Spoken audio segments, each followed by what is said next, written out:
अगर हम एकांत में मंत्र जप कर रहे हैं तो ये चार बातें नहीं होनी चाहिए मंत्र जापक में या नाम जापक में। उस समय जिस समय हम बैठा नाम जप या मंत्र जप में जो ही हम माला प्रारंभ करते हैं तो सद्गुरुदेव भगवान को प्रणाम करके मौन धारण करते हैं जब तक वो माला ना हो जाएगी।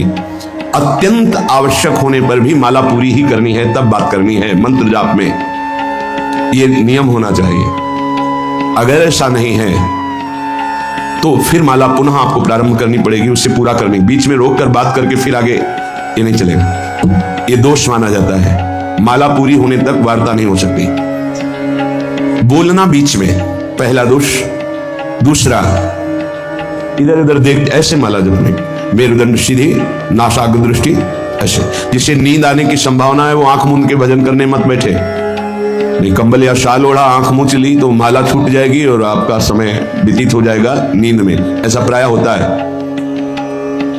कठोर आसनों पे बैठ करके नींद ना आवे इसलिए नासाग्र दृष्टि रख के जब किया जाता है। उस मंत्र का ध्यान करते हुए आंख खुली हुई, बार बार पलक झपकना ऐसे ऐसे, ये नहीं, नासाग्र दृष्टि रखते हुए मंत्र जप करते हुए बोलना नहीं। जैसे 11 माला का नियम दिया है गुरु मंत्र का, तो जिनकी विशेष विशेष सेवाएं हैं, जब आपको समय मिले, जितना मिले अधिक से अधिक आप मंत्र जाप करें। जब आप आसन पे बैठकर मंत्र जाप कर रहे हैं तो बोलना नहीं है। एक महाभागवत की पत्नी निरंतर भगवदाकार वृत्ति में रहती थी।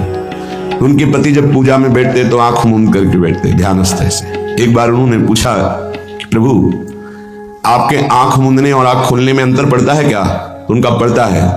तो बोले आपकी पूजा अधूरी। हम चाहे बाहरी दृष्टि में हो या आंतरिक दृष्टि में हो, एक ही चिंतन होना चाहिए। आंख खुली हो या आंख बंद, तभी सच्चा उपासक है। तीसरा, हिलना मंत्र जाप के समय। ये कीर्तन में हो सकता है, पद गायन में हो सकता है, लेकिन मंत्र जाप के समय हिलना नहीं। ये नहीं, गर्दन घुमाना, बात करना। चौथा, हंसते हुए प्रपंच की वार्ता करना, हंसी मजाक चले। बोलना मतलब उत्तर देना। चौथे में जो हंसते हुए प्रपंच वार्ता करना। बैठे कुर्सी में 3 लोग, माला हाथ में, प्रपंच की वार्ता। अपमान कर रहे हो माला का, मंत्र का। आप क्या कर रहे हो? उपहास कर रहे हो। 4 लोग जा रहे हैं, माला सरक रहा है, बातचीत कर रहे, तो माला सरकाने से थोड़ी भगवत प्राप्ति होगी।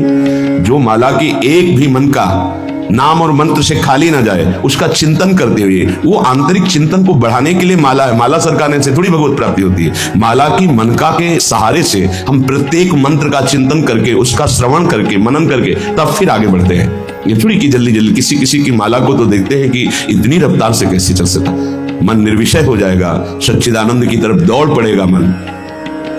जब के समय किसी को उत्तर देना, इधर उधर देखना, शरीर को हिलाना, हंसते हुए हंसी मजाक वार्तालाप करना, 4 बातें जब में निषेध है। जब काले न भासेत नान्यानि प्रेक्षेत बुधः न कंपेत शिरोग्रीवाम दंतान्नैव प्रकाशयेत। 4 बातें। ए हंसी मजाक, 2 साधक चल रहे हैं रास्ते में, माला भी चल रहा है, हंसी मजाक। ए तुम्हारे पास समय कैसे? तुम्हारा माला कैसे चल रहा है? तुम वार्ता कर रहे हो, हंसी मजाक कर रहे हो। ऐसा नहीं, इतने सिद्ध नहीं हो गए हो। जो शास्त्र जब काले न भाषेत नान्यानि प्रेक्षित बुधः न कंपेत शिरोग्रीवाम दंतान्नैव प्रकाशयेत। माला जपते समय ये ऐसे हिलना डुलना, शांत, हंसी मजाक न, दंतान्नैव प्रकाशयेत, दांत नहीं दिखाई देने चाहिए। गुरु मंत्र के समय तो मुख से वायु भी नहीं निकलनी चाहिए, मुख से। बस ये स्थिति। थोड़ा दांतों के बीच में जगह है, जिह्वा का अग्रभाग ऊपर के दांत के जोड़ पे है, हल्की सी नाक की श्वास से मंत्र का उच्चारण है, उसी का श्रवण है, और नेत्रों से दृष्टि में हम देख रहे हैं। भगवदाकार मंत्राकार वृत्ति करनी है। प्रभु के मंगलमय नाम उच्चारण करने से करोड़ करोड़ जन्मों के पापों का नाश होता है, ऐसा शास्त्र और ब्रह्म ऋषियों ने निश्चय किया है। भगवान का नाम उत्तम श्लोक है, पवित्र कीर्ति है। जो नाम जप करता है वो पवित्र कीर्ति वाला हो जाता है। वो उत्तम श्लोक भगवान को प्राप्त कर लेता है, भगवत स्वरूप हो जाता है। इस मार्ग में चलने वाले उपासक से, चाहे वो ज्ञान मार्ग का हो या भक्ति मार्ग का हो, कोई पाप बन जाए तो शास्त्रोक्त प्रायश्चित करने की आवश्यकता नहीं है। जैसे नारायण व्रत बड़े बड़े कठोर व्रत पापों का प्रायश्चित करने के लिए है, वो केवल नाम जप नाम कीर्तन अपना बढ़ावे, उसी से सारे प्रायश्चित हो जाएंगे।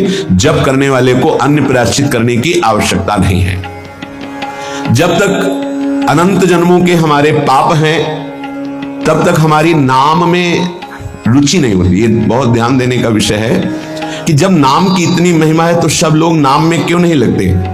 बोले इसलिए नहीं लगते कि इतने पाप हैं कि नाम की तरफ रुचि ही नहीं हो सकती। जैसे कोई कहे कि चीनी चीनी चीनी कहने से तो क्या मुंह में मिठास आ जाएगी क्या? भोजन भोजन भोजन करने से क्या पेट भर जाएगा क्या? वैसे ही कृष्ण कृष्ण राम राम राधा राधा करने से क्या राधा मिल जाएगी क्या? बड़े तर्क होते हैं ना दिमाग में। वो जड़ वस्तु है, वो न पहले थी न बाद में रहेगी, बीच में भी उसकी सत्ता नहीं है। नासतो विद्यते भाव। और जो भगवान को अधीन कर ले, भगवान से भी महान, जिसकी महिमा स्वयं भगवान नहीं वर्णन कर सकते। कहूं कहां लगी नाम बड़ाई, राम न सके नाम गुण गाई। वो इन भौतिक पदार्थों के नाम जैसा नहीं है, वो सच्चिदानंद। केवल नाम जप नाम कीर्तन संपूर्ण पाप और पाप प्रवृत्ति को विध्वंस कर देता है। अन्य किसी साधन के अंगभूत की आवश्यकता नहीं है। हो रहा है अच्छा, नहीं हो रहा तो चिंता की बात नहीं है। संपूर्ण पाप और पाप प्रवृत्ति का नाश करने के लिए केवलमेव हरि कीर्तनम, केवल भगवन नाम कीर्तन, भगवन नाम जप। नरक हेतु संस्कारः प्रायश्चित्तैर् निर्वर्ते न सजाति योत्पादकः भक्त्या पुनरुभव विधोपीति भक्तेरे वात्यंतिक शुद्ध हेतुत्वम न कर्मणाम। जैसे निश्चित हो चुका है आपके पाप कर्म से बन चुके कि नरक जाना है, निश्चित हो चुका है। अब उसको मिटा सकता है तो केवल नाम जब मिटा सकता है, दूसरा कोई साधन नहीं है। संस्कार निवृत्त हो जाना है बहुत कठिन बात है। पाप निवृत्त होने के तो बहुत साधन बताए गए हैं। अतः एकमात्र नाम जप नाम कीर्तन पाप प्रवृत्ति पाप संस्कारों की निवृत्ति कर देता है। अत्यंत शुद्धि साधन मावृत्ति गुणकम कृष्ण कीर्तनम अत्यंत शुद्धिश्च सह वासनाभि पापानां परिचयः भविष्यद्भिः पापैरनुपश्लेषः फलमाव्रतहि प्रारब्ध परिक्षये च युक्तमेवाव्रतोपेक्षणम्। यदि बार बार नाम की आवृत्ति की जाए, राधा राधा राधा राधा, बार बार श्री कृष्ण कीर्तन किया जाए, नाम जप किया जाए, तो किसी अन्य साधना से जो शुद्धि नहीं होती वो बहुत जल्दी ये नाम जप से नाम कीर्तन से होती है। वासनाओं के साथ समस्त पापों का नाश हो जाना अत्यंत शुद्धि है। भविष्य में कभी किसी पाप का संपर्क जो भूल से चूक से कुसंग से उपासक से बन जाता है वो तत्काल भस्म हो जाता है। तत्काल इतनी भीषण जलन प्रायश्चित पैदा होती है कि उसके लिए नहीं कि अभी का पाप शाम तक भी टिक पाएगा, नहीं, तत्काल प्रायश्चित होता है। नाम जप से तत्काल ग्लानि इतनी जलन क्यों भस्म हो जाता है। और अगर उपासक चाहे तो प्रारब्ध का क्षय भी कर देगा, जो शरीर भोग निश्चित हो चुका है। ऐसा न समझे कि नाम जापक भजन करने वाला प्रारब्ध क्षय नहीं कर सकता। हर रोग को नष्ट करने की सामर्थ्य है, पर वो अपने नाम जप की जो आवृत्ति कर रहा है, अव्यावृत भजना, बार बार नाम जप कर रहा है, वो आराध्य देव के विधान को जानकर सुखी होने वाला उपासक हो जाता है। पाप क्षय हुआ, पाप की प्रवृत्ति का नाश हुआ, आगे भूल चूक से पाप हो जाए उसका भस्म करने की सामर्थ्य उसमें, प्रारब्ध को क्षय करने की सामर्थ्य होते हुए भी भक्त अपने प्रारब्ध को क्यों भोगता है? क्योंकि वो उस भजन से अपने आराध्य देव को प्रसन्न देख करके मन जहां है सावई मना कृष्ण पदारविंद, अब उसे प्रारब्ध कोई दुखद नहीं लगता, अपने स्वामी का मंगल विधान लगता है, वो उसे सहज में भोग लेता। यदि चाहे तो उसे तत्काल भस्म कर दे प्रारब्ध को। जो प्रारब्ध में नहीं है, पूर्व संचित जमा पाप कर्म है, वो सकृत कीर्तन में साधन में थी। एक ही साधन भगवन नाम कीर्तन भगवन नाम जब वो स्वाभाविक नष्ट हो गया, निरपवादम, इसमें किसी का कोई तर्क नहीं है। पर प्रारब्ध को क्षय करने के लिए संकल्प करना होता है। ये मेरा रोग नष्ट हो जाए, ये कभी भक्त नहीं कर सकता। इसीलिए बड़े बड़े संतों को कष्ट में देखा गया। शारीरिक अप्रारब्ध स्वाभाविक क्षय हो जाएगा, पर प्रारब्ध के लिए संकल्प करना पड़ेगा। इसलिए भक्तजन अत्र वचनानि संत्यनंतानि, संतों के अनंत वचन पाए गए।